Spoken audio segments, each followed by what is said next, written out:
Jadi kata Ibn Attallah, kalau kita dah dihidupkan oleh Allah, diberi nur dalam hati kita yang dihidupkan tadi, terutamanya nur iqbal, awrada alaikal warida liyatasallamaka min yadil aghyar wa yukharriruka min riqil asar. Allah limpahkan cahaya iqbal ke dalam hati anda, supaya dengan cahaya itu dapat menyelamatkan hati anda daripada pengaruh makhluk. Yadil aghyar itu asal maknanya tangan makhluk, maknanya daripada pengaruh makhluk. Wa yukharriruka min riqil asar, dan dapat memerdekakan hati anda daripada diperhamba oleh makhluk.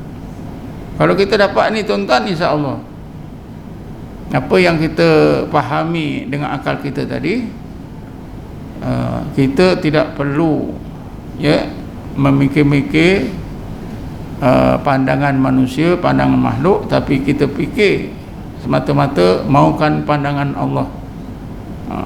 Hanya akan tercapai apabila Allah hidupkan hati kita dan dilimpahkan dalam hati kita nur iqbal.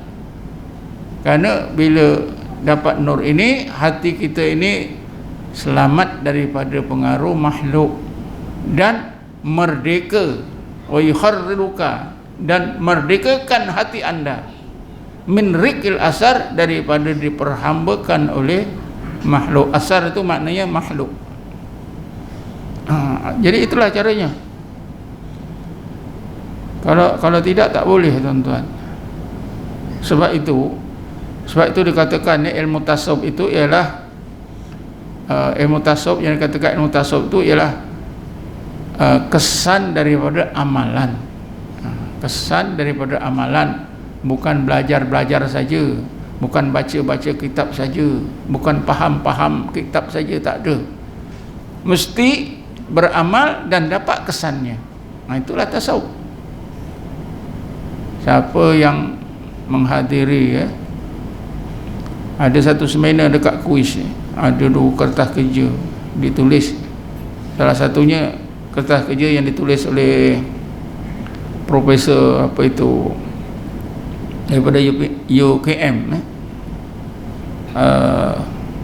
Zakaria Stapa. Dia membentangkan,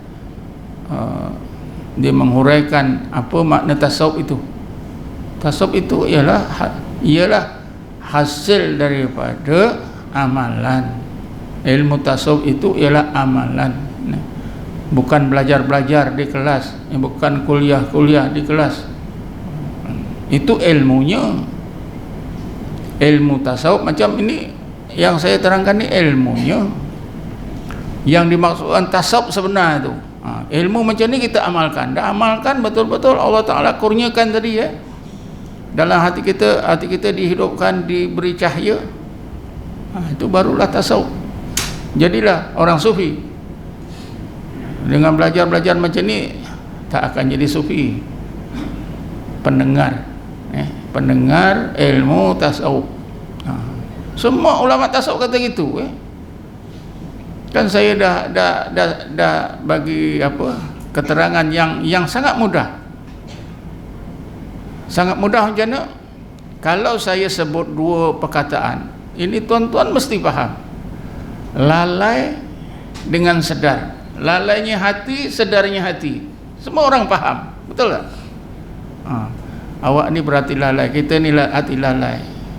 Selawatnya hati yang sedar. Macam kita faham.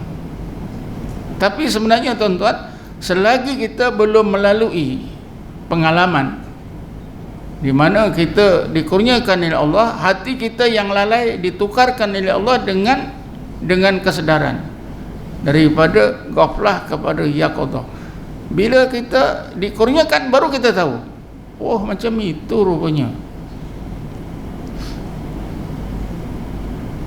Kalau kita belajar 100 kitab sekalipun, 1000 kitab tentang yaqadah dengan ghaflah, 1000 kitab, 1000 hari, 1000 guru.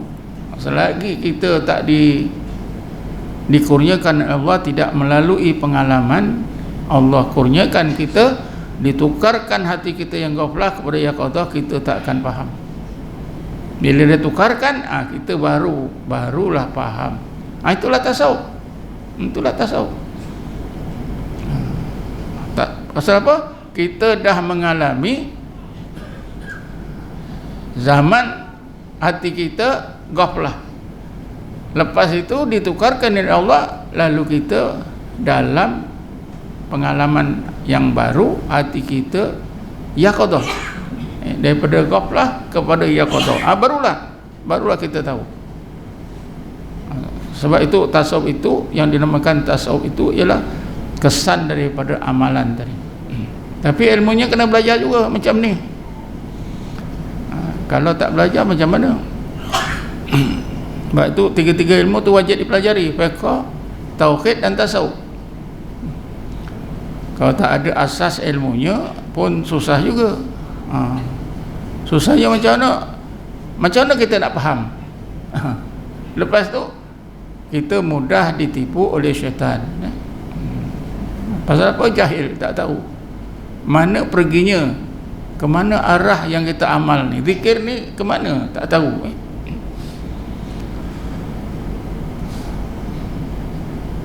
Jadi gitulah yang dimaksudkan oleh Ibnu Athaillah bukan saja pemikiran pada akal kita, kita mesti buangkan daripada kamus hidup kita ni pandangan manusia.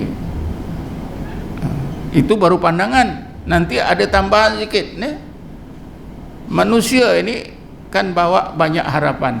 Tu banyak harapan. Banyak harapan. Siapa masuk parti ada harapan. Betul tak? Kenapa orang sungguh-sungguh dalam parti? Siang malam, pagi petang. Betul ke kerana negara? Mesti ada harapan yang tersembunyi. Ada udang sebalik batu. Betul tak? Mesti ada. Ada cita-cita tu tuan-tuan. Jadi kalau kita tafsirkan memandang makhluk ni memang sangat luas maksudnya. Jadi kita jangan pandang itu semua. Pandang Allah saja. Nak dapat pandang Allah saja, mestilah hati kita ni hidup bersih daripada pengaruh makhluk dan merdeka daripada diperhamba oleh makhluk Allah saja. Sebab itulah kita diajar dalam ilmu tasawuf ni satu doa yang macam doa tak gunalah, tapi sangat penting. Ilahi anta maksudi wa ridhaka matlubi. Ya Allah, Engkau sajalah tujuan hidup aku, yang aku cari keridhaan-Mu. Macam doa ni macam tak ada apa-apa, tapi inilah satu doa antara puncak doa untuk yang mampu membetulkan tauhid kita. Hanya Allah saja. Ilahi anta maksudi wa ridhaka matlubi. Datang tawaran macam-macam. Ilahi anta maksudi wa ridhaka matlubi. Nabi Muhammad tu kan dapat tawaran daripada bukit-bukit batu sekeliling Mekah. Tawaran apa? Menjadi emas. Supaya Nabi jadi kaya, orang Quraisy semua jadi kaya, kita datang naik haji pun balik jadi kaya. Pasal apa? Bukit-bukit tu berjanji nak jadi emas. Warawadatul jibalu bi antakuna zahaban fa'aba. Ini kan harapan yang diberikan oleh makhluk. Ya Muhammad, kami sedia bila-bila masa untuk jadi emas, sebagaimana yang diminta oleh kaum Quraisy. Kaum Quraisy telah mencabar Nabi. Ya Muhammad, kalau engkau pesuruh Allah sebenar, tentu engkau hampir kepada Allah, doamu tentu dikabulkan. Engkau tahu kami ini miskin, susah hidup. Kau mintalah pada Allah supaya di bukit-bukit ni jadi emas. Dia jadi emas, kita kaya, senang semua. Bukit-bukit itu dengar tuan-tuan cabaran orang Quraisy. Lalu bukit itu membisik kepada Nabi, bercakap kepada Nabi Muhammad, Ya Muhammad, kami sedia jadi emas. Kenapa Nabi Allah tolak? Karena Nabi pandangan Allah, memandang pandangan Allah, tidak memandang pandangan makhluk. Cuba bayangkan tuan-tuan, kalau Nabi Muhammad terima tawaran tu, kan bukit-bukit itu kan semua jadi emas. Mungkin harga emas pun turun. Kita pergi Mekah balik, insya-Allah entah 1 kilo emas kita bawa balik. Satu lagi bumi Mekah tu, karena orang Quraisy kata susah kita di Mekah ni ya Muhammad, sumber air satu saja, air Zam-Zam tak cukup. Kita kalau boleh ada air, ada perigi tiap-tiap rumah, engkau doalah kepada Tuhanmu Allah, mintalah satu ni, Allah buatkan sungai dekat bumi Mekah. Bumi Mekah pun bisik kepada Nabi, ya Muhammad, kami sedia jadi sungai. Kalau Nabi terimalah dua-dua ni tuan-tuan, jadi apa tak tahulah Mekah. Tapi Nabi Muhammad tolak. Jadi inilah yang dikehendaki oleh Ibn Attallah. Apa pun kita jangan mandang makhluk. Ilahi anta maksudi waridhaka matlubi. Sebab itu sahabat dalam Quran disebutkan dalam suratul Kahfi ayat 28. Bismillahirrahmanirrahim. Wasbir nafsaka ma'al ladzina yad'una rabbahum bil ghadati wal 'ashiyyi yuriduna wajha. Ya Muhammad, engkau sabarkan saja hatimu, terus bersama-sama sahabat-sahabatmu orang-orang mukmin, mereka itu siang malam beribadat kepada Allah. Yang mereka mau Allah, yuriduna wajha. Sahabat Nabi tu begitu. Pasal apa? Nabi didesak oleh bangsawan Quraisy. Supaya apa? Supaya sahabat-sahabat Nabi ini yang selalu mengerumuni Nabi, supaya Nabi Muhammad menjauhkan diri. Bila Nabi Muhammad jauh diri daripada sahabat-sahabat ni, ketua-ketua orang bangsawan Quraisy mudah menemui Nabi di mana-mana. Jadi tidak menjadikan satu faktor yang tidak selesa pada pemimpin Yahudi. Kata orang-orang Yahudi, kami ini selalu nak jumpa engkau ya Muhammad, tapi ni pengikut engkau ni yang sentiasa mengelilingi diri engkau, pemimpin kami susah, tak selesa. Allah arahkan Nabi Muhammad, ya Muhammad, engkau jangan pandang ketua-ketua Yahudi ini.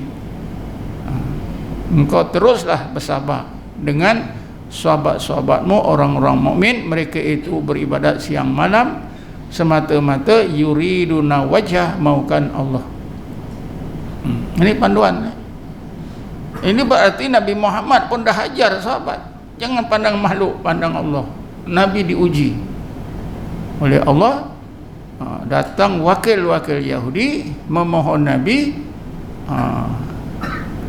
supaya memandang pemimpin Yahudi, memberi keistimewaan orang-orang Yahudi daripada sahabat-sahabatnya. Jadi Allah Ta'ala beri Nabi Muhammad, wasbir nafsaka, kau jangan pandang apa itu semua harapan orang-orang Yahudi, pemimpin Yahudi. Pasal apa tuan-tuan? Orang Yahudi masa itu kaya-kaya. Kalau sekarang ni Kuala Lumpur ni yang kaya Cina, Cina tawarkan kita macam-macam. Masa itu orang Yahudi kaya. Ekonomi Madinah itu dipegang oleh orang Yahudi. Cara Yahudi memang sejak dulu tuan-tuan kaya-kaya. Dunia sekarang pun kekayaan pun di tangan orang Yahudi. Satu masa dalam tahun 30-an orang Yahudi tawarkan apa dia? Harga tanah yang melambung-lambung sampai 10-20 kali ganda. Orang-orang Palestin pun berlumba-lumba jual. Sepatutnya sebidang tanah itu katalah 10,000, disanggup sampai beli 200-300 ribu. Siapa tak mau jual tuan-tuan? Orang Palestin dah lupa pandang duit ni. Pada masa itu mufti Palestin yang bernama Syekh Husaini bagi petua, siapa jual tanah pada Yahudi dosa besar, masuk neraka. Tak dibunuh oleh orang Palestin pun dia untung. Ini mufti apa ni, jual tanah sendiri dosa. Tak lama kemudian tahun berapa, 48, dan dalam 20 tahun saja orang Yahudi sudah mendirikan negara Israel sekarang. Pasal apa? Ramai orang-orang Yahudi banyak duit, beli. Akhirnya ramailah banyak tanah itu dimiliki orang Yahudi pun ramai.